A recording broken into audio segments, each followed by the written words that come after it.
Bom dia a todos, mais uma vez, muito obrigada pela oportunidade, Patrícia, muito obrigada, professor Milton, que é o mentor desse projeto, que não é um projeto, é um programa já há 18 anos na estrada. E como essa iniciativa dessa série de encontros diz respeito à profissão docente, eu quis trazer algo sobre o que faz um mentor, sobre a profissão mentor, para compartilhar com vocês. E eu queria começar falando um pouco que eu me perguntei como é que eu começo a contar essa história de 18 anos. Na verdade, uma história que tem mais de 18 anos, ela começou a ser pensada no mínimo 1 ano e meio antes dos primeiros encontros, então eu poderia dizer que ela tem quase 2 décadas aqui, nessa instituição. E eu achei que nada melhor do que para contar uma história do que uma própria história, a história de um mentor. E eu trouxe para vocês a palavra de um mentor, o registro de um mentor, a história de um mentor sobre o último encontro dele com seus alunos. E eu vou ler junto com vocês. Essa é a imagem que estava na divulgação do programa. Esse aqui é o mentor Alexandre Ferraro. Ele escreveu esse registro. Esse aqui é o Alexandre, o seu grupo de alunos, e ele escreveu um registro. Está muito. Ele escreveu um registro sobre o último encontro dele, e eu vou compartilhar com vocês essa história, e a partir dessa história trazer os elementos que fundamentam a relação de mentoria. Ele começa dizendo o seguinte: hoje, na mentoria, nós conversamos sobre um montão de coisas, então a conversa é o elemento central. Quando eu deixava vocês, e ele escreveu isso para os alunos do grupo, eu me perguntava qual o fio que costurava tudo o que eu tinha ouvido. Então a gente tem aqui um professor, né, um docente, que ouviu um grupo de alunos, ouviu alunos. E ele diz, outros olhos talvez tenham visto outra coisa. Então eu tenho aqui um professor que se sentou com um grupo de alunos, ouviu e olhou para esses alunos. E ele continua dizendo, o que eu vi foi a Mayra, essa é a primeira aqui. O que eu vi foi a Mayra surpresa e entusiasta com a Dermato, feliz. Vi o Pedro, homem empenhado na sua pesquisa e na vida, e admirado com uma professora de 80 anos. Vi a Fê, essa é a Fê, contente, realmente contente com o que está criando para o Remusp, que é um grupo de música aqui da faculdade, e constatando o clima de reclamação em que vivemos na facu. Todos reclamam.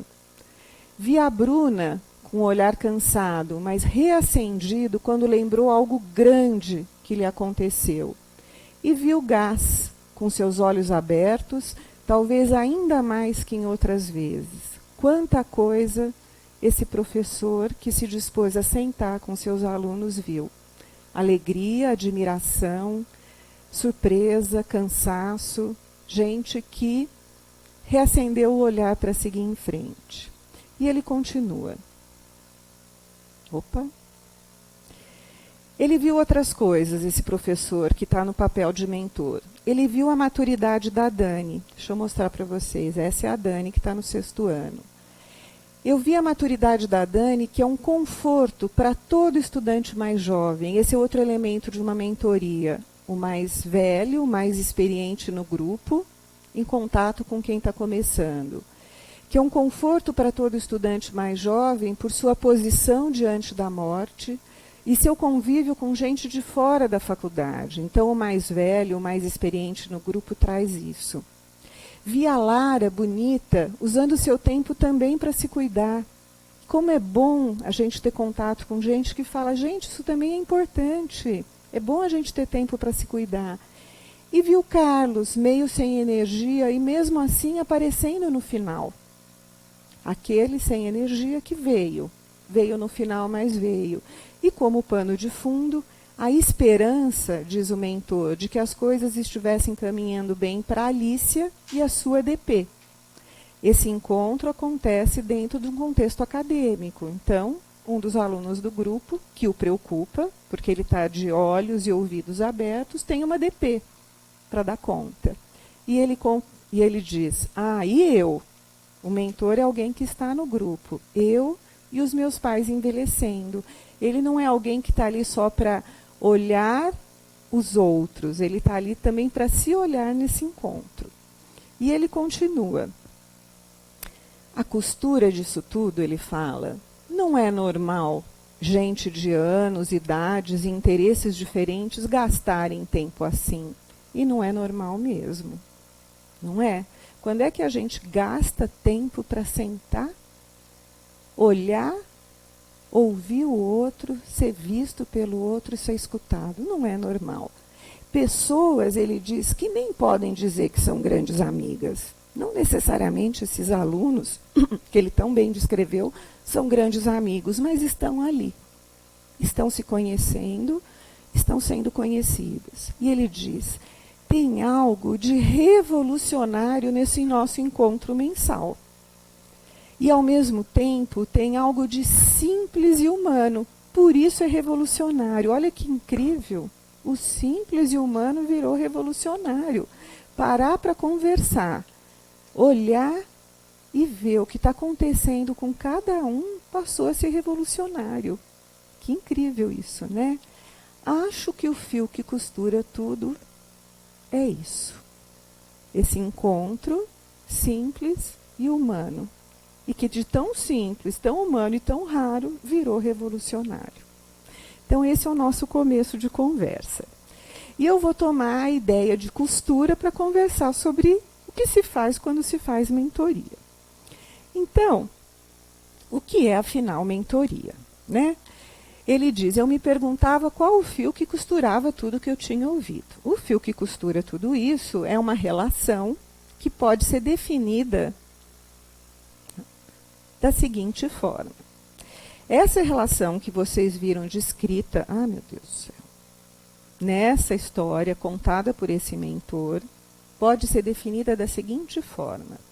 Mentoria ou mentoring em inglês é uma modalidade especial de relação de ajuda entre uma pessoa mais experiente, vocês viram ali o mentor, que é o professor, mas não só, porque tem colegas ali no grupo que também têm mais experiência do que outros, né, no sentido de estar em etapas diferentes do próprio curso, que acompanha de perto, e ele mostra bem que ele está acompanhando de perto, orienta e estimula, eu queria destacar a palavra estimular, né, a partir da sua experiência, do seu conhecimento e do seu comportamento, um jovem iniciante no seu caminho de desenvolvimento pessoal e profissional.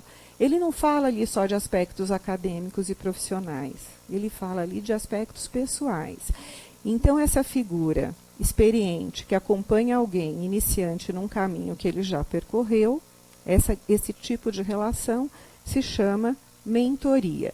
E essa relação é uma relação muito antiga e clássica, né, que nasceu e é inspirada numa relação descrita no livro de Homero chamado A Odisseia, que mostra a relação entre Mentor, que é um personagem da história, e Telêmaco, que era filho de Ulisses, que na Odisseia precisa sair em busca de notícias do pai. O pai foi para a guerra de Troia, a guerra demora 10 anos, ele briga com os deuses ao final da guerra e demora mais 10 anos para voltar para casa. Então, aquele bebê na Ilíada cresce e precisa sair em busca de notícias do pai, porque uma série de pretendentes querem se apossar do reino. E ele precisa saber, afinal, onde está. Será que ele morreu? Só que ele não faz essa jornada sozinho. Ele faz essa jornada, que representa a saída da infância para a vida adulta, acompanhado por alguém experiente. E por isso que mentor de personagem de uma história passa a ser o nome atribuído à figura adulta ou à figura experiente que acompanha alguém que está em busca, que está se desenvolvendo em direção a outro ponto da sua jornada. E o que o mentor fazia e que o mentor moderno também faz? O mentor, em alguns momentos, era um guia de conhecimento prático. Então, esse aqui é um trecho da Odisseia, onde o mentor ele indica alguém para o Telêmaco buscar informações. Ele até fala, procura Nestor, domador de cavalos, e pergunta o que você precisa saber para ele. E tem horas que o mentor, ele é uma força de suporte pessoal. Ele fala, você está inseguro de como chegar perto dele? Vá em frente, você não está aqui à toa, você não nasceu e cresceu contra a vontade dos deuses. Então, esses 2 trechos da Odisseia mostram muito bem a potência de um mentor. Ele não só é alguém que oferece aconselhamentos práticos do que fazer, mas do como seguir em frente. Tenha coragem, você não está aqui à toa. Muitas vezes o aluno de medicina, depois de um vestibular tão concorrido, né, onde ele, enfim, ele já navegou por tantos mares aí tão difíceis, né, ele acha que ele não consegue fazer mais nada, né? E o mentor é alguém que tem que lembrar, e a lembrança de tudo aquilo que a gente já fez na vida é algo muito importante de ser feita para a gente seguir em frente. Isso não é pouca coisa, lembrar daquilo que a gente já fez. Por incrível que pareça, né? Então, esse estímulo em seguir em frente é tarefa de mentor. Continuando, por que mentoria na formação médica? Eu acho que a história que o Alexandre conta desse último encontro mostra bem. Ele mostra alunos em vários pontos da sua jornada e com várias sensações e sentimentos. Ele fala, eu vi a Mayra surpresa, eu vi a Fê contente, eu vi a Bruna cansada, eu vi o Carlos sem energia. Então ele mostra nesse panorama, nesse grupo dele, quanta coisa acontece nessa jornada dentro da medicina. Se você for olhar para a literatura, e a gente tem quilos, né?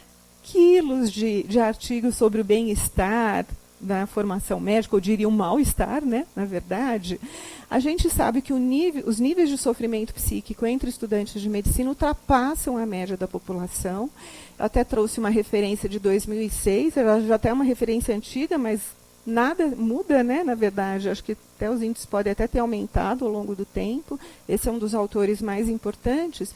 E a gente sabe que o que contribui para isso é desde a natureza da tarefa de um médico, que não é simples nem fácil, né? Vida, morte, sofrimento, enfim, coisas boas também.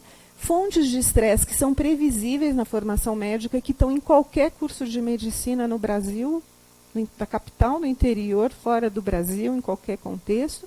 E uma coisa que eu queria chamar a atenção, que eu acho que faz parte da formação médica, que eu acho que aí é muito típica, que é a questão da competição, que eu acho que é uma marca muito presente na entrada e cada vez mais na saída.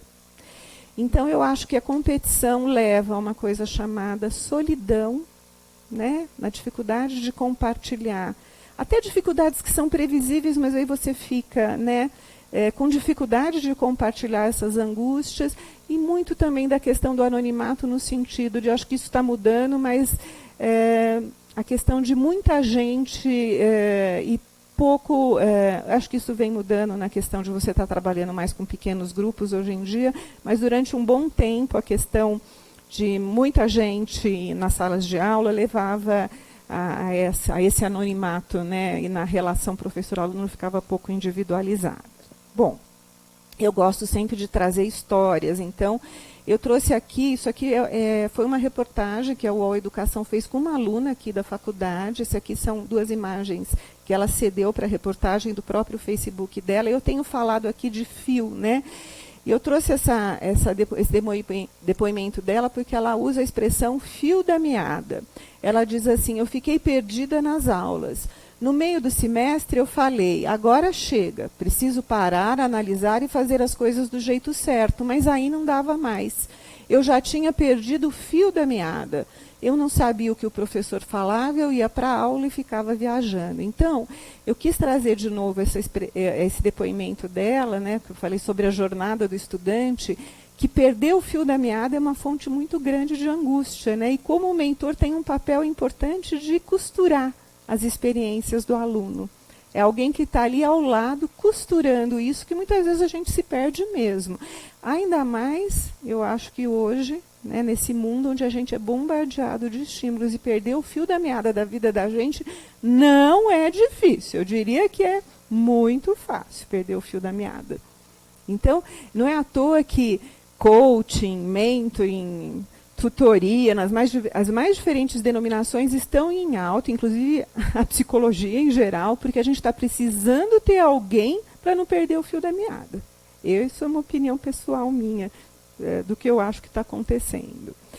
E, voltando à questão do anonimato, eu queria trazer também um outro depoimento de uma aluna, essa é uma aluna do 6º ano, deixei de colocar ali, mas ela diz que o sentimento de decepção no início da faculdade é muito comum, mas a maioria dos alunos prefere esconder essas angústias, passar a imagem de que está tudo bem, e esse clima faz com que nos sintamos sozinhos e com a falsa impressão de que somos os únicos que sofrem. E isso aumenta o sofrimento. Muito daquilo que a gente sozinho sente, né, se potencializa quando a gente não compartilha. Né? Então, o fato da gente ter um espaço para ventilar e compartilhar, não só a gente aprende estratégias, mas a gente se percebe compartilhando a nossa comum humanidade. Isso ajuda a seguir em frente. Tá? Pensando nisso, né, de que essa jornada é pontilhada por esses estresses, que são previsíveis, essas angústias, e que elas não são compartilhadas, é que nasceu a mentoria aqui na faculdade, e considerando algo que aquele mentor coloca, que não é normal a gente sentar com gente diferente e gastar tempo para falar disso. Não é normal. Por isso, né, que foi instituído essa troca intergeracional, que é a proposta da tutoria, da mentoria. E em 2001 começaram os primeiros encontros por iniciativa do professor Milton de Arruda Martins. Ela começou em 2001 os primeiros encontros, era denominado como programa Tutores até 2016. Essa nova denominação foi instituída porque agora a gente tem um programa denominado Tutoria Acadêmica para alunos com problemas de desempenho. Aí tutor ficou no sentido restrito de alguém que reorienta no sentido acadêmico. E mentoria passou a ser aquele que compartilha, auxilia, orienta caminhos e não problemas de desempenho. Mas, apesar da mudança do nome, o que é que nunca mudou? Próximo. Oh, meu Deus. O que é que nunca mudou? Essa relação de alguém experiente compartilhando o seu caminho com quem está começando foi instituído desde o princípio como um programa, porque a relação de mentoria ela acontece informalmente, nos diferentes...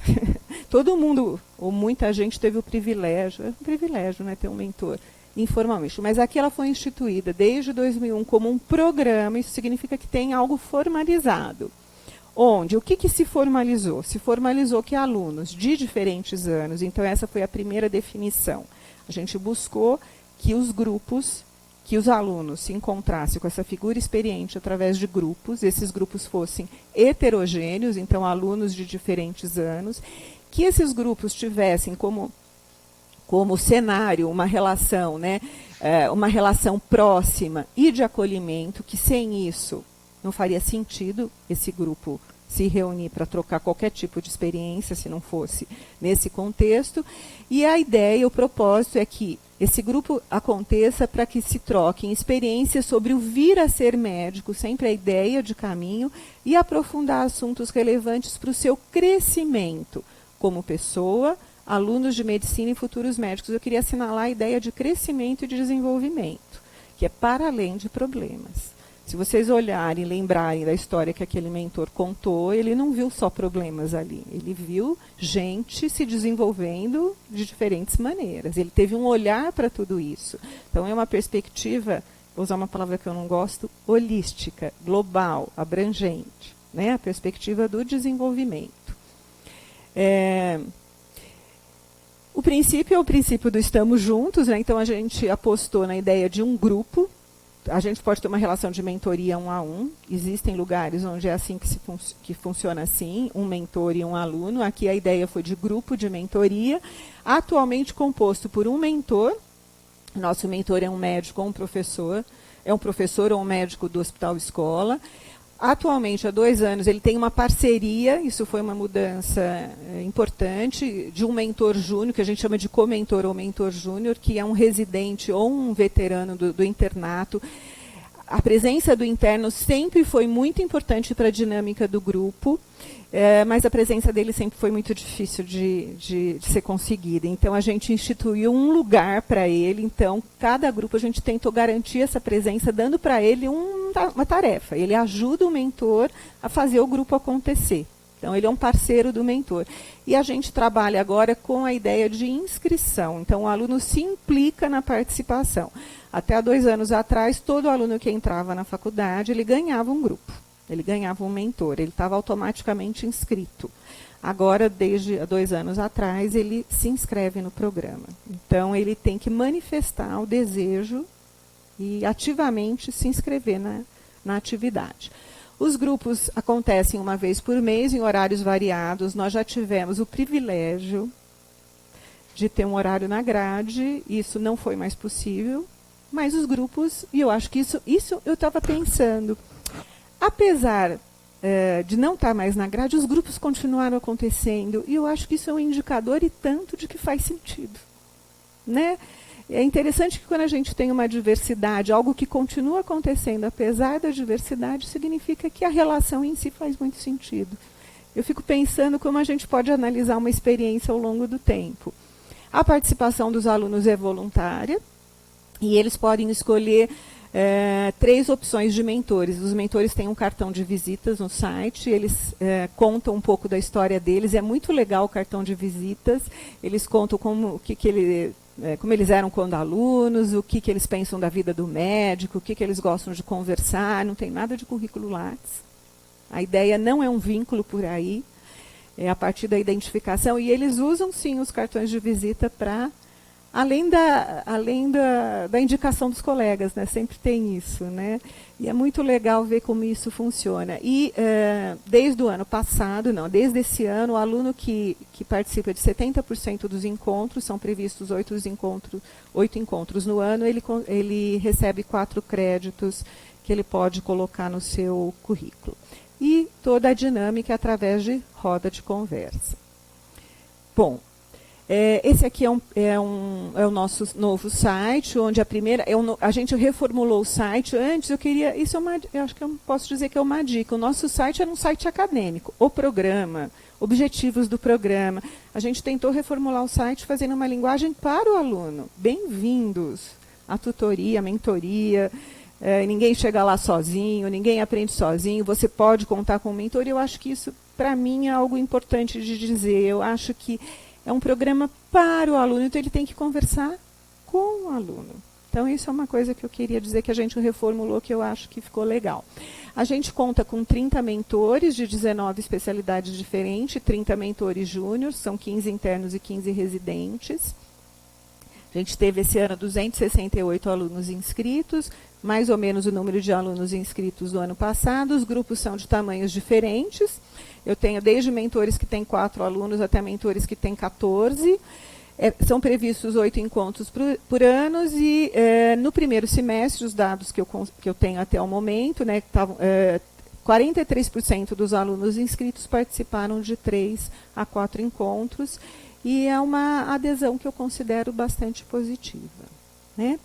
Agora, continuando, eu queria falar do coração dessa apresentação, que é o que se faz quando se faz mentoria, né? Ele disse, o mentor, o Alexandre, que hoje na mentoria conversamos sobre um montão de coisas. O que se faz é conversa. Mas, quando a gente pensa na conversa, a gente tem que pensar que essa conversa ela tem 2 níveis. Tem um nível que a gente chama que são os processos explícitos de uma conversa, que é aquilo que o mentor faz. Ele orienta, ele informa, ele corrige uma informação, ele questiona. Isso é o que o mentor fica fazendo lá. Mas tem um outro nível de coisas que acontecem, que costuram as relações ali, que fazem com que aquilo permaneça ao longo do tempo, que são o que muitas vezes não é consciente, não é deliberado, mas que são os processos que provocam os efeitos mais importantes da relação de mentoria. E foi isso que eu escolhi trazer hoje para apresentar aqui para vocês. Esses efeitos que acontecem, eu diria, ali está escrito escondido nessa imagem que eu escolhi, mas não é escondido, é na base, para abaixo desse nível mais explícito. Mas vamos falar primeiro dos processos explícitos. Tem um autor chamado Levinson que ele usa essa expressão, que um mentor pode usar vários chapéus. Esse chapéu que ele usa é o explícito que aparece. Então, quais são os chapéus explícitos? O nosso mentor aqui, o primeiro chapéu que ele usa é o chapéu de anfitrião na cerimônia do avental, que é uma cerimônia que a gente faz onde eles recebem os calouros, vestem o primeiro avental para simbolizar, estou te recebendo, você está entrando aqui nesse novo ambiente, o avental é um símbolo da profissão, etc. e tal. Quais são as conversas que a gente vê acontecendo na mentoria, que são esses processos explícitos? Tem conversas de boas-vindas, por exemplo, aqui um mentor contando da primeira conversa com os calouros no grupo, onde ele teve a impressão que os calouros tinham chegado ao paraíso, que eles estavam assim perdidos, né? Tinham sido bombardeados por informações. Ele falou, nossa, esses meninos têm uma visão distorcida como é a vida do médico, mas foi muito boa a experiência ali dos veteranos, trazendo a troca de experiência com eles. Então, esse tipo de conversa sempre acontece. Tem conversas que são muito típicas, são conversas de trocas de dicas. O que é interessante estudar, por onde estudar, o que fazer. Isso é muito típico de uma conversa de mentoria. Que disciplina é recomendável não reprovar, nem ficar arrastando. Fica a dica. Outras conversas, que são conversas que eu acho também muito interessantes, sobre o momento de se fazer certas coisas, certas atividades, e mais do que o momento, é o que significa fazer certas atividades. Porque esse é um ponto que muitas vezes entre os próprios alunos não fica muito claro, sabe? Eu devo fazer ou não devo? Quanto eu devo fazer? A conversa fica nesse nível, mas o significado de se fazer certas coisas não aparece. Então, esse aqui é um exemplo de uma reunião de tutoria que eu acho muito bacana. Ele fala assim, qual a melhor liga optativa ou iniciação científica a ser feita? Alguns veteranos acham que não deve ter pressa, outros acham que não deve perder tempo. E aí? Aí o mentor chega e fala assim, gente, afinal, o que significa fazer iniciação científica? Esse é o pulo do gato de um trabalho de mentor, tá? Consultório, outra coisa que aparece, a vida profissional, né? Esse mentor conta, queriam saber como montar um consultório, como se fosse um marco de sucesso. Ele fala assim, pera, gente, deixa eu contar um pouco da realidade do que é ter um consultório. Ó que legal, né? Outra coisa, plantão, né? Esse mentor conta, nossa, conversamos sobre a prática da medicina, e eu falei, peraí, cuidado com a tentação de viver de plantão. No começo da vida parece pagar bem, mas peraí, como que é viver disso? Alerta, né? Intercâmbio, outra coisa que aparece, será que vale a pena ou não fazer um curso no exterior? Ouvi dizer que o Canadá está estimulando a imigração, será que é bom, não é? Aí eu conto um pouco da experiência, outra coisa que aparece. Escolha da especialidade, que foi meu tema, né, Aécio? Ser clínico ou cirurgião, ser tantas outras coisas, né? E o interessante não é bem o que escolher que eles perguntam, né? É como foi a sua escolha. E é bem legal nessa hora que o mentor, eles querem saber como é que você superou a angústia de não saber. O que você levou em conta, né? Como é que você superou a angústia? Isso aqui aparece muito também, né? A questão de estresse, depressão e burnout, como, por exemplo, a caloura que chega e fala que está desanimada por vários motivos, não entende a matéria, foi reprovar, tirou nota baixa em bioquímica, está cansada de estudar, sente-se destratada e está deprimida. E que bom que tem um quintanista no grupo, e por isso aposta no grupo heterogêneo, que fala, olha, eu passei por isso e consegui. Troca com ela experiências de como é que ele conseguiu fazer isso, né? Relacionamentos interpessoais, as famosas brigas dentro dos grupos para composição de panelas, né, que são traumáticas. Qualidade de vida, né, o mentor que conversa sobre, peraí, vocês estão se privando de sono para estudar? Será que não dá para ser diferente? Como é que dá para administrar isso? Muito bem. E os tais dos processos implícitos, que eu falei que são tão importantes para gerar os efeitos, né, do processo de mentoria? Na Odisseia, tem um momento em que o Telêmaco fala o seguinte, agora que eu sou adulto e aprendo ouvindo a conversa das outras pessoas, eu sinto crescer aqui dentro o meu ânimo. Então, esse é o fio mais importante, né? É o fio da conversa que faz aumentar o ânimo de seguir em frente. E compartilhar histórias através da conversa tem sido cada vez mais reconhecido como algo que aumenta a famosa resiliência, né? ouvir histórias, contar a sua história, ouvir o que o outro pensa da sua história é algo que ajuda a seguir em frente mais forte, ajuda a gente a se recuperar. Obrigada.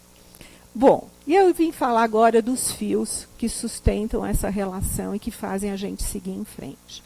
Tem um fio muito importante, agora eu vou trazer algumas pessoas da minha área da psicologia que dão sustentação para essas ideias. O primeiro fio é o fio do vínculo emocional. Como é importante a gente desenvolver com pessoas relações positivas, onde a gente se sente cuidado de forma sensível, responsiva, e que a gente possa desenvolver e ter no mentor a ideia de uma figura de apego. A gente só caminha para frente na vida se a gente tiver uma relação com uma figura de apego, né? O bebê ele só vai em frente porque ele tem a mãe como figura de apego e aí ele dá os primeiros passos.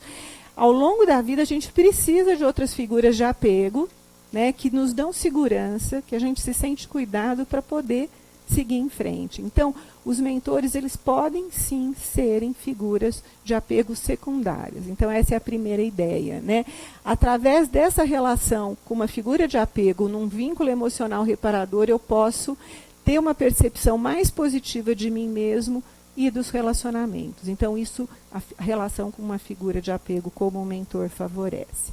Outro fio muito importante é o fio do não julgamento, que é uma coisa que os alunos podem vivenciar dentro de uma relação de mentoria. Ser aceito, sem julgamento, de forma empática, me faz me sentir mais seguro, podendo ser eu mesma e caminhar no sentido da minha maior realização. Então, eu tenho uma figura de apego e eu posso, sendo aceita por essa figura de apego, ir em frente. Então, é outro fio poderoso. Agora, e ver positivamente o aluno, vale dizer, não é ver tudo que ele faz como positivo, mas é ele ser aceito como pessoa, né?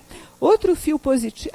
eu trouxe aqui olhando no buraco da fechadura para mostrar como é que isso acontece, para não ser algo só teórico. Uma reunião de mentoria que mostra isso muito bem, onde um mentor fala... Ele fala, nesse encontro com os meus alunos, eu perguntei o que mudou na sua vida desde o nosso primeiro encontro no ano. Essa foi a última reunião do ano. Ele fala, o ambiente estava de maior intimidade e propiciou que todos falassem abertamente sobre os problemas que vinham enfrentando, especialmente um dos alunos. Ouvimos as histórias, ficamos todos emocionados com a história de cada um de nós mesmos. E fiquei pensando como as pessoas se ajudam muitas vezes sem nem perceber. Né? É um exemplo do fio do vínculo e da aceitação positiva que faz com que a gente siga em frente. Outro fio que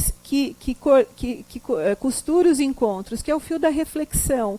A gente é capaz de fazer muita coisa na vida, mas quando a gente está em contato com alguém experiente, a gente se alarga, a gente é esticado.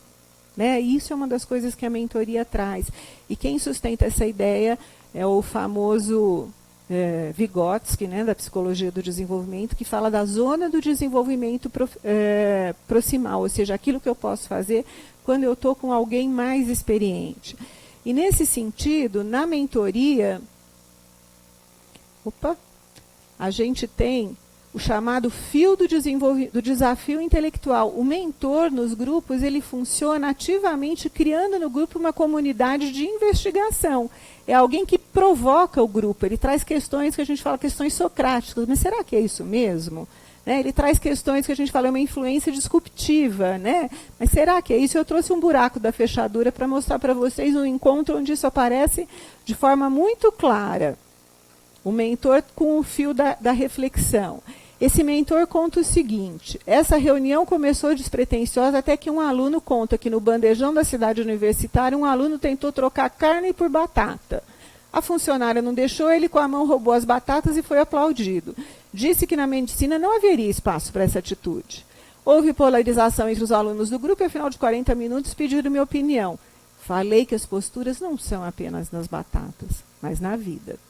Existem os que se conformam, ficam quietos, os que discutem a mudança do status quo, aqueles que se revoltam e submetem às leis vigentes. Falei que, na minha opinião, o questionador era mais útil. Prefiro um aluno questionador que não vai tão bem do que um pacato que passa desapercebido e vai melhor nas notas. Ficaram boquiabertos. esse é o fio da reflexão e do desafio, né? Então, o fio da aceitação, do suporte e o fio da reflexão. Mas tem um fio especial. Um fio muito especial que está revelado nesse apontamento que o Alexandre colocou. Ele falou de todos do grupo e falou, eu e os meus pais envelhecendo. E esse fio especial é o fio que o mentor compartilha da nossa comum humanidade, né? Quantas conquistas você deve ter? Você deve ser um cara de muita sorte. Não, de muitos erros. Há um tempo atrás, só fazendo um parênteses, eu fui na Poli, que tem um programa de mentoria 1 a 1, e o mentor lá é um ex-aluno. E o coordenador do programa da Poli me falou uma coisa que eu achei muito interessante. Os alunos viraram para ele e falaram assim, professor, para de trazer esses CEOs super mega blasters bem-sucedidos, porque a gente não se identifica, fica um ideal de ego assim tão distante que isso, pelo contrário, amedronta. Dá para a gente a sensação de impossível, né? A gente quer gente que a gente possa, né, acompanhar, sentir que é possível. E eu trouxe aqui para vocês, para mim, um dos exemplos mais bacanas de um mentor compartilhando a comum humanidade, que um buraco da fechadura. O mentor está aqui, na minha frente, que é uma das coisas mais bonitas, sinceramente, que eu vi de um mentor fazendo. É um e-mail, não precisa ser ao vivo e a cores, esse movimento, ele fala, é claro que eu me lembro de você, fico muito feliz de você me escrever. Todos nós temos problemas. Eu tive problemas de adaptação no primeiro ano aqui na faculdade. Achava muitos professores péssimos e, à tarde, tinha uma enorme dificuldade de assistir uma aula inteira sem dormir. Acho que você não deve se ver como uma pessoa problemática, mas como uma pessoa que precisa de uma ajuda para resolver algumas dificuldades. Todos nós precisamos, de algum momento, em algum momento de nossas vidas, de ajuda. Talvez o realmente problemático seja aquele que acha que nunca precisa de ajuda. Né? Que bacana que é isso. Ouvindo isso de um professor titular, então, hein? Não é pouca coisa. Né? O CEO falando, todos nós precisamos de ajuda. Né? Isso é compartilhar a comum humanidade. E a costura de tudo isso? Né? O que alinhava tudo isso? Né? Esse artigo ele fala uma coisa muito importante. O suporte que faz sentido é o suporte efetivo é aquele que é o suporte que ajuda o estudante a fazer sentido das experiências pessoais e acadêmicas que ele vive. É o suporte que ajuda o estudante a fazer sentido disso tudo, não só de um aspecto da vida dele. Né? Continuando, eu vim trazer agora a palavra de um aluno também, né? Afinal, ele é o outro elemento dessa equação. Essa aqui é uma aluna do 6º ano, que em 2005 escreveu algo que eu achei muito bacana. A gente está falando de costura o tempo todo e ela fala da tutoria como algo que costura presente, passado e futuro. Ela fala, a mentoria é uma máquina do tempo, e a gente pode ver o curso com olhos de alguém experiente, não só o mentor, mas os colegas dos outros anos. Presente e passado se misturam e o mentor também se renova e aprende muito no convívio com os pupilos. E o mentor é alguém que empresta a sua experiência e coloca óleo nas nossas lamparinas quando a estrada fica muito escura. Né? Eu acho isso muito bonito. A costura do presente, do passado e do futuro. Por falar em presente, passado e futuro, eu vou encerrar fazendo algumas considerações sobre esses 18 anos. Eu quero dizer que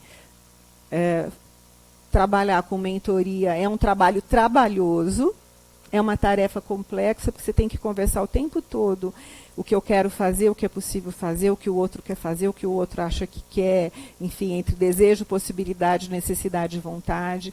A formação médica, ela pede mentoria, mas ela impede, muitas vezes, que a mentoria aconteça.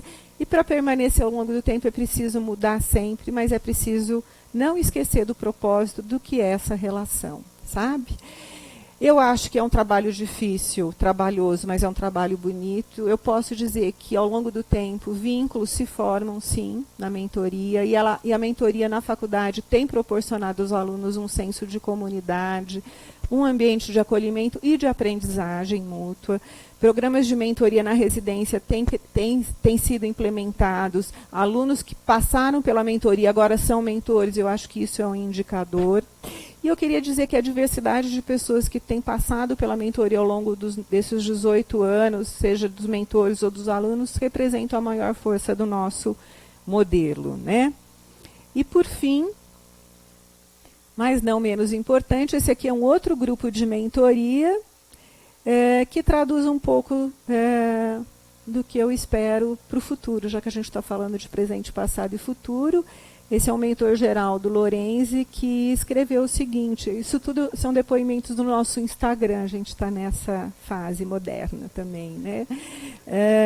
Ele diz o seguinte, estou na tutoria/mentoria, desde o início há 18 anos, e ele fala, sabe o que nunca mudou? O essencial.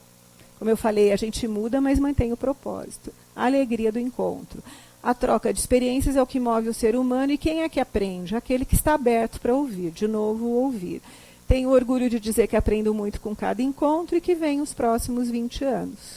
É assim que eu termino. Que venham mais muitos anos e muitos anos em outros lugares. Muito obrigada por ouvir a história.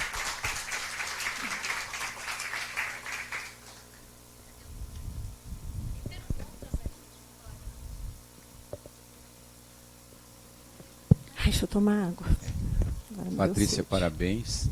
E eu acho que é um orgulho para a nossa faculdade ter você coordenando o programa de mentoria e dizer que quantos trabalhos publicados, quantas consultorias que você fez, quantas apresentações em congressos nacionais, quantas apresentações em congressos internacionais, quantas pessoas e quantas instituições que você influenciou nesse caminho. E então dizer que é um enorme orgulho para a nossa instituição ter você trabalhando conosco. Eu queria fazer duas perguntas para você ao longo desse tempo. A primeira é, no começo da mentoria, a gente se incomodava muito com as ausências dos alunos. E com o tempo a gente aprendeu a valorizar as presenças. Então, ausências não deixaram de ser um problema para a gente. Eu gostaria que você comentasse um pouco isso. E a outra questão, sempre o balanço, a mentoria tem que ter um programa ou tem que ser uma conversa livre sempre?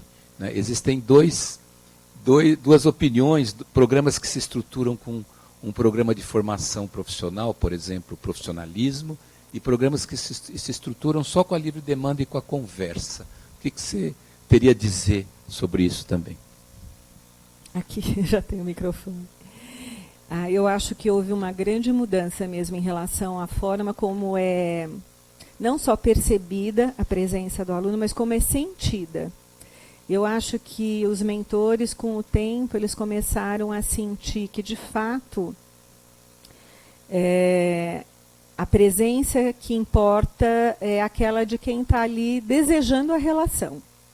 E eles conseguiram se desligar e se desapegar da ideia de que o significado estava no número de alunos presentes, mas na qualidade da relação e da experiência. Eu acho que a palavra experiência passou a ser o que passou a fazer sentido.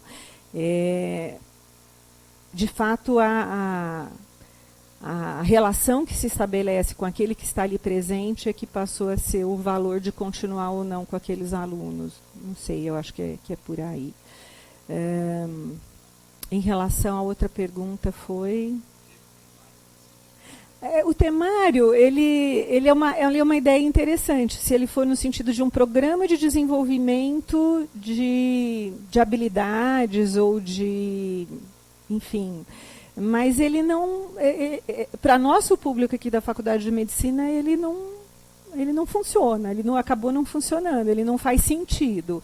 Eu acho que a tutoria funciona como um momento de descompressão, e o temário ele acaba engessando a relação. Então, como a relação ela é o fio que segura o grupo ao longo do tempo, o temário acaba não fazendo sentido. Eu fui uma pessoa muito defensora de temário. Eu queria dizer as minhas mudanças ao longo do tempo. Eu fui uma pessoa que pensava na tutoria, como algo de desenvolvimento profissional, e que tinha que ser assim, e a relação ia ser assim, mais o cenário, e que tinha que ter esses momentos de Hoje em dia eu vejo que não é isso que vai fazer com que o programa tenha sentido para os alunos. Patrícia, parabéns. Eu acabei de colocar aqui até no grupo do Força que você traz experiência e novidade sempre. Então, muito obrigada. Expressar nossa gratidão pela sua palestra que você preparou com tanto cuidado e aí trouxe coisas novas para a gente e mostrou uma experiência enorme.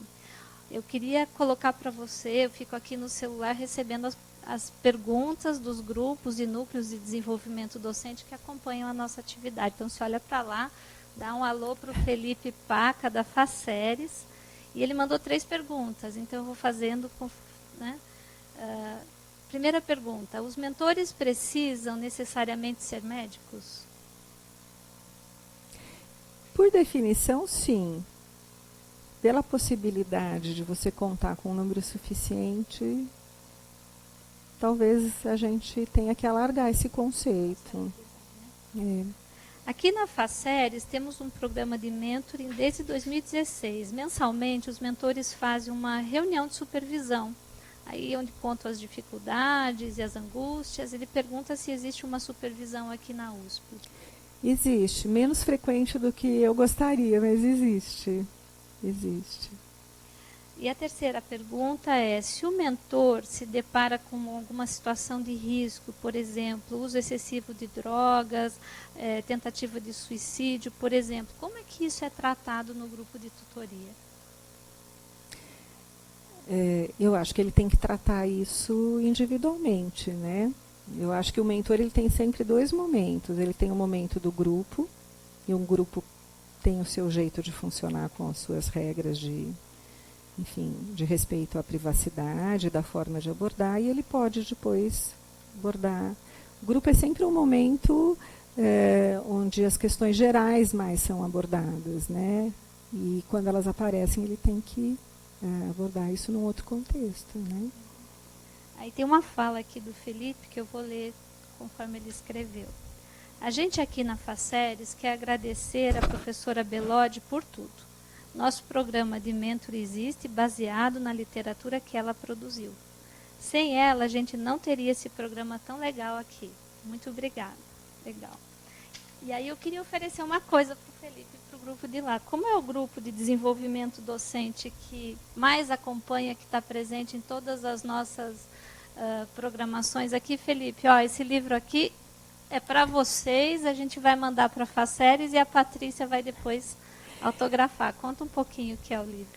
Eu queria aproveitar para dizer uma coisa. Como é que eu vejo esse livro, como é que eu vejo... Eu fico muito grata pelo que o professor Milton me falou, pela oportunidade de trabalhar com um programa tão bonito como esse, né? Eu penso assim, como é que eu vejo? Esse livro, ele tem 2... eu acho que eu nunca produzi teoria sobre mentoring. Esse livro tem dois pedaços, ele tem 2 partes. Uma primeira parte que são coisas que eu fui procurar ler para saber o que era isso. E a segunda parte, que eu acho que eu colaborei costurando as experiências que os mentores daqui fizeram. Então, eu acho que o que a Faculdade de Medicina da USP fez foi compartilhar o buraco da fechadura. Eu acho que esse livro, até que tem letras muito pequenininhas e que eu não enxergo mais... não, sempre foi. Esse livro tinha que ter uma nova... que tem coisas aqui que eu tiraria. Esse livro aqui é impossível de ser lido sem óculos. Mas eu acho que cada diário de tutor que está aqui, muitos outros que não estão aqui, eles deviam ter outros volumes só com os diários de tutor, mostram uma coisa que não tem em artigo nenhum, que é o que se faz quando se faz mentoria. Por isso que eu quis colocar esse título. É uma pena que a gente não tenha tempo para a leitura compartilhada desses diários, porque fica uma coisa muito teórica. Mentor é a relação entre alguém experiente e alguém iniciante ao longo do caminho. Mas como é que se faz isso? O que acontece quando esse experiente se junta? Por isso que eu quis começar hoje trazendo alguém contando. O que acontece? Eles se sentam, eles conversam E eles conversam sobre tudo. E nesse tudo tem apoio, nesse tudo tem pergunta, nesse tudo tem o que nós vamos fazer depois disso. E é isso que não tem em lugar nenhum, que eu queria dizer que tem nesse livro. E que eu fiquei contente de poder costurar isso. Se tem algo que eu acredito que eu pude trazer ao longo do tempo, é costurar experiências. Não acho que eu teorizei, mas eu acho que eu costurei. E eu agradeço a oportunidade. É isso. Bom, Beatriz Tess, sou mentora há 10 anos. Também sou vice-coordenadora do Núcleo de Apoio ao Estudante, que é um núcleo recente, né, que a instituição criou e que a gente trabalha muito perto, né, junto da mentoria. Mas na linha do que o Milton falou, eu gostaria de dar um testemunho, porque essa questão da ausência, sabe, Milton, foi uma coisa que marcou muito o meu primeiro ano de mentora, né?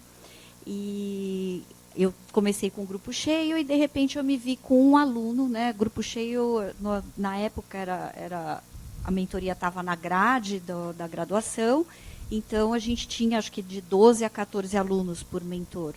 Então, eu tinha esses 12, 14 alunos e, ao longo de 1 ano e meio, eu vi meu grupo se esvaziando, né? Aí, um aluno só vinha sempre, mensalmente, aquele mesmo aluno. E aí eu entrei na sala da Patrícia um dia e falei, Patrícia, eu não vou ser mais mentora, porque eu acho que os alunos não estão interessados em se reunir comigo. Eu acho que o problema está comigo, né? Talvez eu não tenha o perfil e tal. E a Patrícia, em 20 minutos, sentou, conversou, reforçou o propósito da mentoria, me mostrou a importância que eu poderia estar tendo para este aluno, né? E graças a ela eu continuei como mentora, porque eu entrei na sala dela decidida a sair do programa. E hoje eu sou uma mentora muito feliz. O meu grupo é sempre com muita participação, os alunos que se formam continuam vindo. E graças a você, Patrícia, eu quero agradecer. E nessa linha do que o Milton falou, você é uma pessoa essencial para essa instituição. Realmente. Posso dar meu testemunho também, como aluno, ex-aluno? Eu sou Arthur Danila, sou psiquiatra do acolhimento integrado do Núcleo de Apoio ao Estudante. E também, desde o meu primeiro ano, conheci a Patrícia Bellodi. E na época que eu era do centro acadêmico, fui presidente em 2008, tive a oportunidade, em 2007, que eu estava como editor do Bisturi, tive a oportunidade de entrevistá-la para o jornal. Até lembra, a gente colocou Fale com Ela, o título da nossa notícia, para tentar ajudar, estimular as pessoas a participarem, porque eu sempre fui um entusiasta muito grande do programa Mentores, na época eu chamava Tutores, e a gente sempre discutia muito essa questão da presença, porque também era uma coisa que eu sentia, né, que às vezes tinha uma certa oscilação. E aí eu lembro de alguma das nossas conversas, Patrícia, que a gente estava, e eu falava também do quanto que a participação no centro acadêmico às vezes também era baixa. E aí a gente chegava nessa mesma conclusão, que o que importa é a qualidade da presença das pessoas, a participação delas. É isso que faz a diferença, que faz a gente realmente participar daquilo que a gente acredita. Então, e também uma outra coisa que eu refleti ao longo da minha trajetória aqui na faculdade também, com tantas possibilidades, com tantas atividades simultâneas nessa faculdade, cada janelinha desse prédio, que eu brinco que é um universo à parte, que tem sempre alguma coisa muito interessante acontecendo, que programa consegue aglutinar todos os alunos? É impossível, né? Mas se oferecer espaços em que eles se sintam acolhidos, como você mesmo comentou na sua palestra, isso é muito forte e muito importante para a formação deles. Eu venho pensando até... muito obrigada, muito obrigada.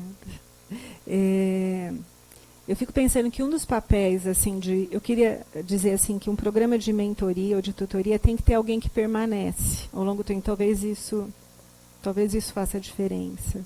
Alguém que permanece dizendo, vamos, né, vamos. Não, permanece. As coisas vão mudando, nem sempre são como a gente gostaria. Mas eu fico pensando que... É tanta coisa que acontece que a gente não pode perder nunca o propósito. É o propósito que faz a gente aguentar as mudanças que vêm, porque as coisas estão sempre, às vezes, jogando de um lado, jogando de outro.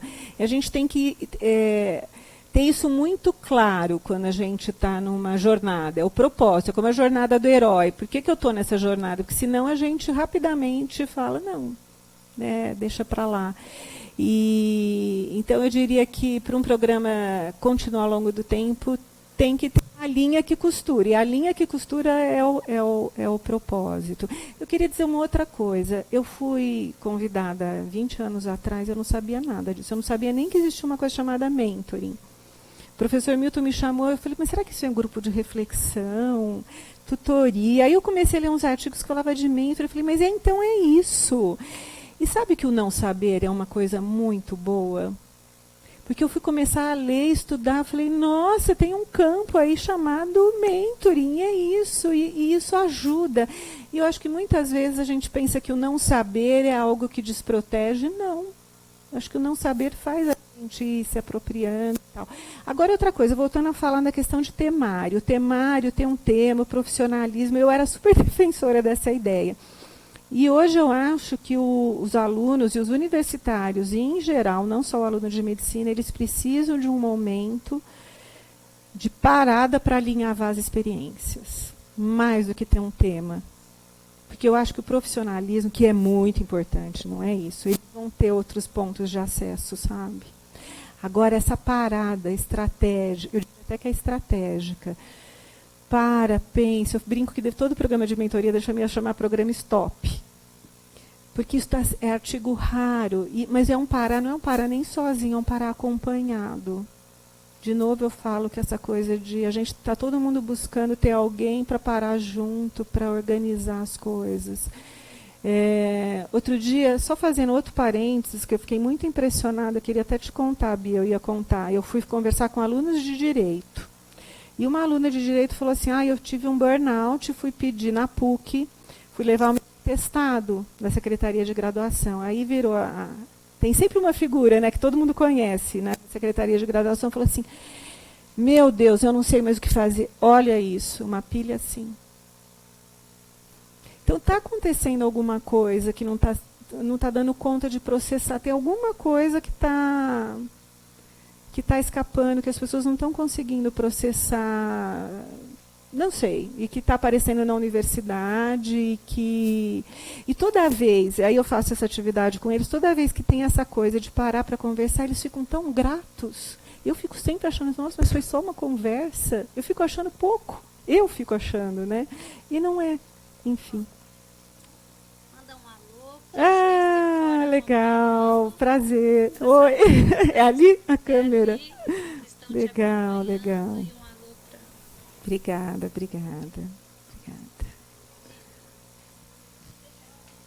Deixa eu só falar outra coisa. Eu era uma pessoa muito mais técnica em relação à mentoria. Eu acho que eu brigava muito por isso. Hoje em dia eu acho que eu já sou menos, assim, no sentido de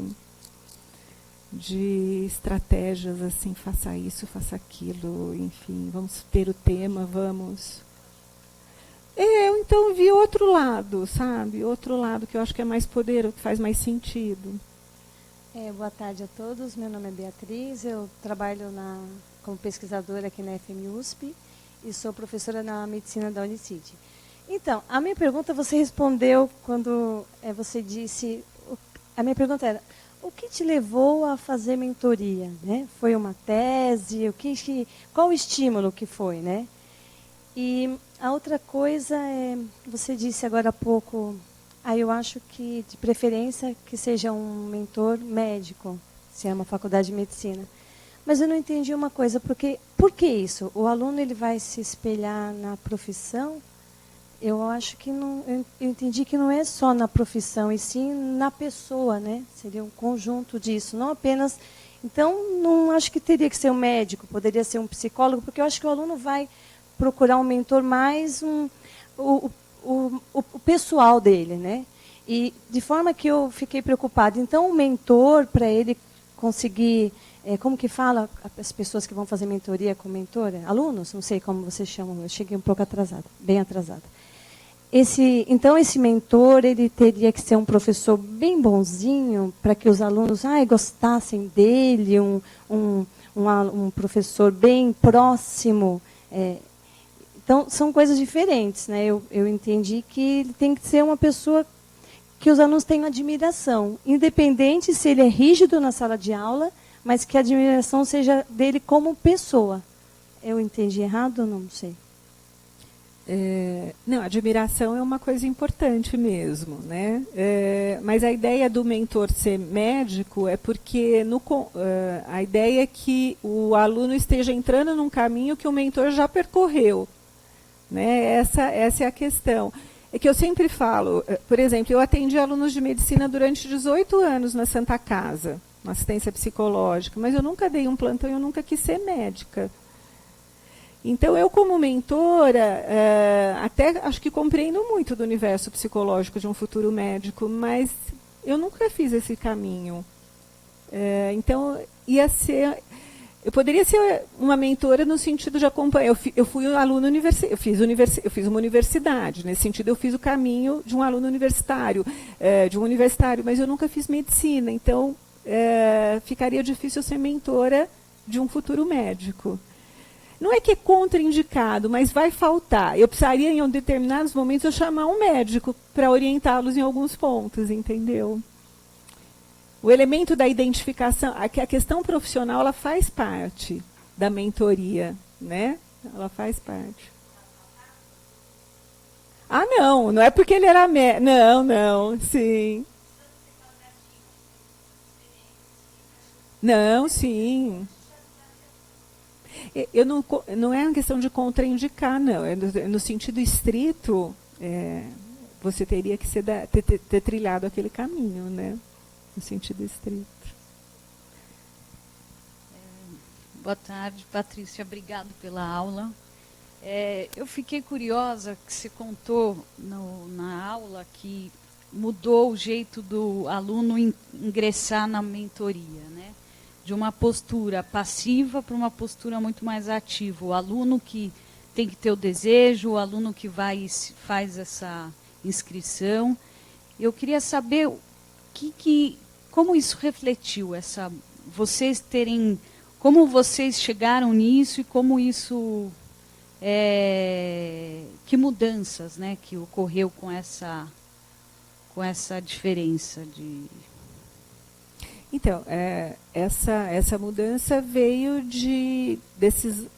da questão da adesão ao programa ao longo desses 18 anos, né? E de sempre essa questão ser uma questão polêmica, né? Mas melhorou a adesão? Melhorou a adesão. Ela vinha diminuindo ao longo do tempo. A nossa adesão sempre foi em torno de 25% a 40%, acho que 25% a 35%, 40%, né? E esse 40% foi em momentos muito especiais do programa que ela chegou a esse ponto, né? E agora, pelos dados que a gente tem agora desse primeiro semestre do ano passado, ela voltou a um patamar. Porque é diferente, né? A sua entrada é via desejo, não é... Muda, e é uma presença implicada. Não garante, né? Mas eu acho que a adesão ao programa de mentoria ela não é decorrente também só disso. Ela é que o aluno está dividido entre várias coisas para ele fazer, né?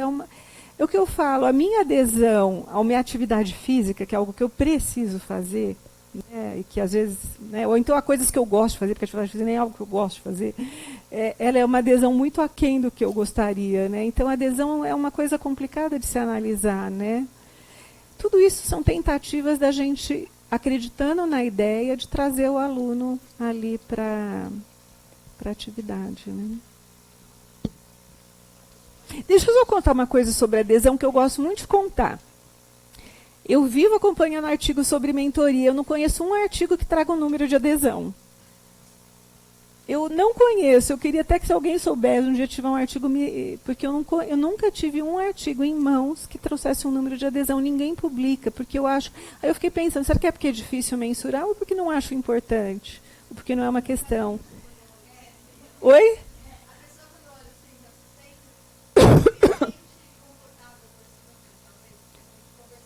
Ou não avaliam, ou não acham importante. Tem alguns relatos, assim, narrativas de, é difícil, nananã, mas, enfim, número mesmo não tem. Meu nome é Carlos, eu sou ex-aluno aqui também, então eu participei na época chamava tutoria, né? De 2004 a 2009. Em 2004 tive um mentor na época, um tutor, que aí mudou, do segundo até o sexto ano tive a mesma tutora, né? Foi muito bom, assim, e você pontuou uma coisa que eu queria perguntar da adesão, não especificamente, mas da presença do aluno do internato. Porque na minha época estava meio na grade, era mais nos horários de optativas, enfim, então era um horário que cabia mais fácil. Mesmo assim, os internos tinham muita dificuldade, eu mesmo como interno não conseguia estar todas as vezes. E pensando que a ideia da mentoria é que justamente as pessoas mais experientes e menos experientes se encontrem, a presença do interno seria muito, muito bacana. Você comentou do mentor júnior, né? E como é que está sendo isso, assim, que não estando na grade, mas tendo essa coisa do mentor júnior? Eles têm conseguido participar, os internos? Como agora os encontros são em momentos, horário de almoço, ou fim de tarde, ou às vezes até à noite, então eles têm conseguido participar por conta disso, né? Porque é fora do... Então eles combinam com os mentores e com o grupo momentos onde quase todos podem estar presentes, né? Não é fácil, porque não é fácil juntar, né? Não é fácil juntar, de qualquer forma, né? No dia a dia, né?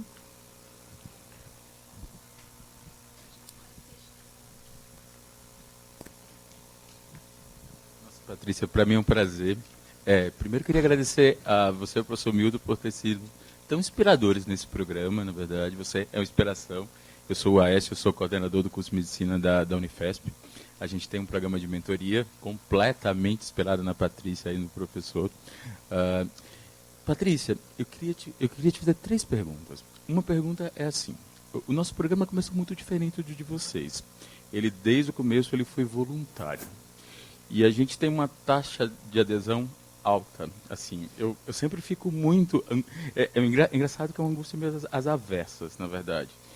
Eu tenho uma taxa de adesão do meu grupo pessoal na casa dos 90%. E é um grupo de 3 anos. Eu tenho 2 grupos diferentes. Um grupo é escalonado. Eu tenho alunos do 4º, 3º, 2º e 1º ano. Eles vão entrando. Esse grupo já está um grupo de quase 14 alunos. Eu não sei o que é que eu vou fazer nesse escalonamento. E um outro grupo é um grupo do 2º ano. Minha pergunta é, eu vejo funcionamentos completamente diferentes nos 2 grupos.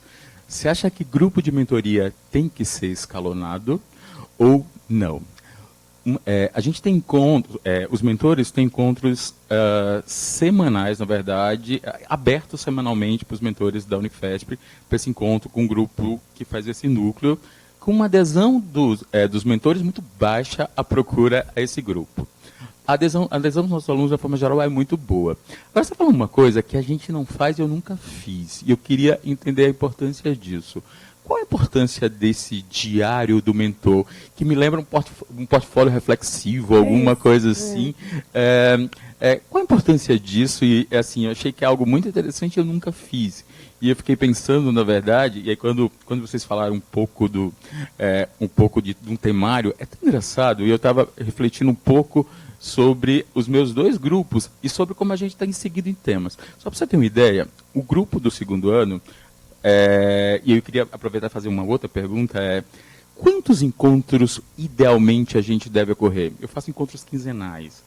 Isso é ok, isso é muito, isso é pouco, isso depende do funcionamento do grupo. E aí, só para voltar. Nesse grupo do 2º ano, os temas que a gente discutiu como se aprende felicidade, discutiu paixão e discutiu o amor. Uau, Esse é um grupo. Foi mas assim, maravilhoso não. Eu acho que assim, foi o ponto alto da nossa mentoria. E a paixão foi o ponto alto. O outro grupo foi como dar uma aula, gestão e empreendedorismo. Olha que funcionamento diferente. E vai surgindo. A gente, né? Eu disse assim, meu Deus, que coisas opostas, na verdade. E a minha pergunta é exatamente essa. Assim, era falar um pouco disso e, assim, acima de tudo, era muito mais um agradecimento por essa experiência, por essa vivência que a gente tem. E E assim, a minha maior angústia como coordenador do curso, eu tenho, assim, todas as faculdades têm um pico de depressão e de ansiedade no primeiro e segundo ano. Deixar isso obrigatório, que eu fui sempre completamente contra. Vocês fizeram um caminho às avessas.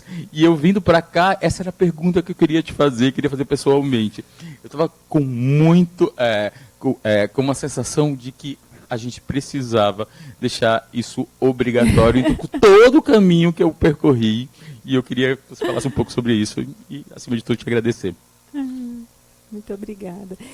Olha, eu sou super a favor de grupos heterogêneos, né? Porque eu acho que a troca de experiências ela fica muito mais potente com um grupo heterogêneo, né? Acho que o grupo homogêneo é mais do mesmo, né?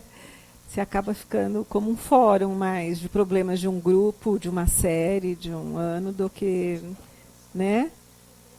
Fica mais um fórum, né? Um pequeno fórum. O grupo homogêneo é um pequeno fórum. Eu vejo um pouco assim, né?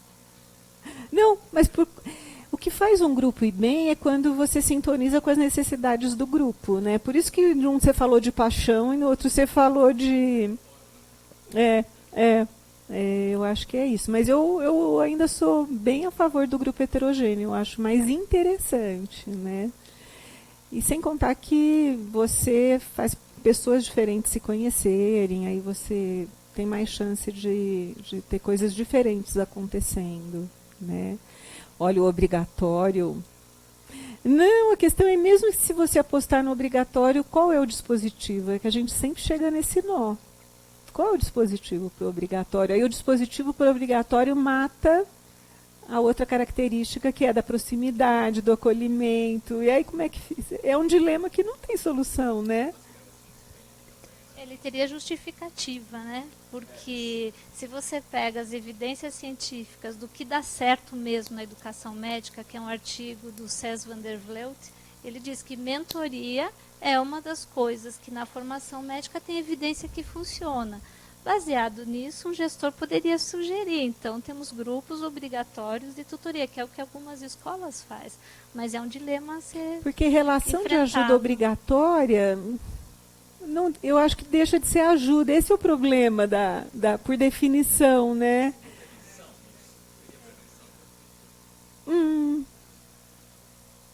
Sim, não sei. Talvez, né? Talvez. Essa resposta a gente não tem. No livro isso é dito assim, é uma questão homérica. Ou seja, não tem uma resposta, não tem. Agora, a questão, se um grupo fala de paixão, outro grupo fala do escolha de especialidade, isso significa que o grupo constrói a sua história e tem que ser assim mesmo. Por isso que a questão de temas definidos não rola, porque não faz sentido. Muito bem. Paty, muito obrigada pela presença. Obrigada a você. Eu agradeço em nome de todos. Receba o nosso reconhecimento das pessoas que estão aqui, que estão nos acompanhando. Obrigada. Eu resumo a sua fala no seguinte: experiência e novidade. Mas acho que posso pôr mais uma coisa: experiência, novidade e inspiração. Obrigada. É uma inspiração para todos nós pensarmos no nosso papel como mentor, não só quando está no grupo de mentoria, mas passando no corredor, tomando um café com o aluno, dentro de sala de aula, a nossa prática de dia a dia, tanto na graduação quanto pós-graduação. Acho que isso faz parte do DNA de ser professor, né? É isso mesmo. Muito obrigada, Muito gente. obrigada. Obrigada por vocês que estavam com a gente aí também acompanhando de longe. Obrigada. Obrigada a vocês. Muito obrigada pela atenção, pela paciência de ouvir histórias.